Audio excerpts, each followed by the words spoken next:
दिनांक 12 जून 2025 रोजी पारोळा येथील मोठे राम मंदिर संस्थानच्या मंदिराचे कंपाऊंड वॉलच्या बांधकामासाठी जेसीबीच्या माध्यमातून खोदकाम करत असताना साधारण 3 फूट खोल खड्ड्यातून एक धातूचा जुना तांब्या मिळून आल्याने खळबळ उडाली आहे।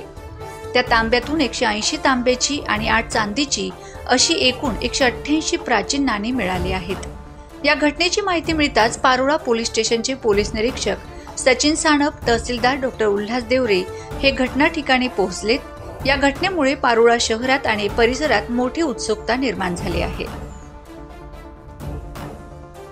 आपल्या मोठ्या राम मंदिरामध्ये ब्रिटिश कालीन नाणे सापडलेले सर, आपण काय सांगणार?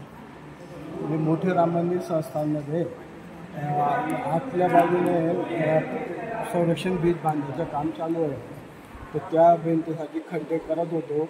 खड्डे करत असताना JCBने आपण खड्डे करत होतो। JCBचे फावडा लागला आणि त्याच्यामध्ये तो एक तांब्यासारखा सापडलं आणि ते JCBने परत आपण माती इकडे टाकत होतो त्यावेळेला ते पडलं।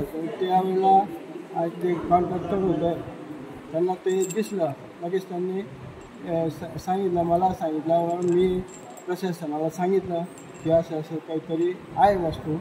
तर प्रशासन आले, प्रशासनाने ते सगळं खोलून पाहिलं। त्याच्यात तांब्यासारखे 180 तांब्यासारखे नाणे सापडले व 8 नाणे चांदीसारखे सापडले। असे एकूण 188 नाणे जे त्यांनी केले सर्व प्रशासनाच्या ताब्यात दिलेले आहेत। या ठिकाणी प्रशासनाकडनं कोण उपस्थित आहे? प्रशासनाकडनं तहसीलदार साहेब आहेत, डॉक्टर उल्हासजी देवरे, त्याच्यानंतर API साहेब आहेत,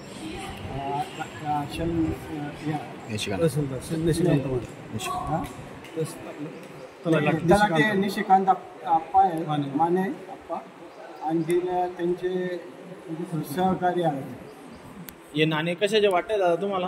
हे त्याच्यातले 180 नाणे तांब्यासारखे वाटत आहे।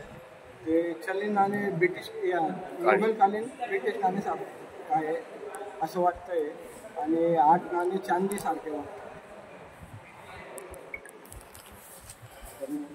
दिसत आहेत। ते चांदीच्या नाण्यासारखं। आता प्रशासनाकडनं इथं कोण कोण उपस्थित आहे? प्रशासनाकडनं API साहेब आहे, तहसीलदार साहेब आहे, तलाठी अप्पा आहे, आणखी त्यांचे सहकारी आहेत। चॅनल सबस्क्राइब करा, बेल आयकॉनचे बटन दाबा, सोबत शेअर करायला विसरू नका।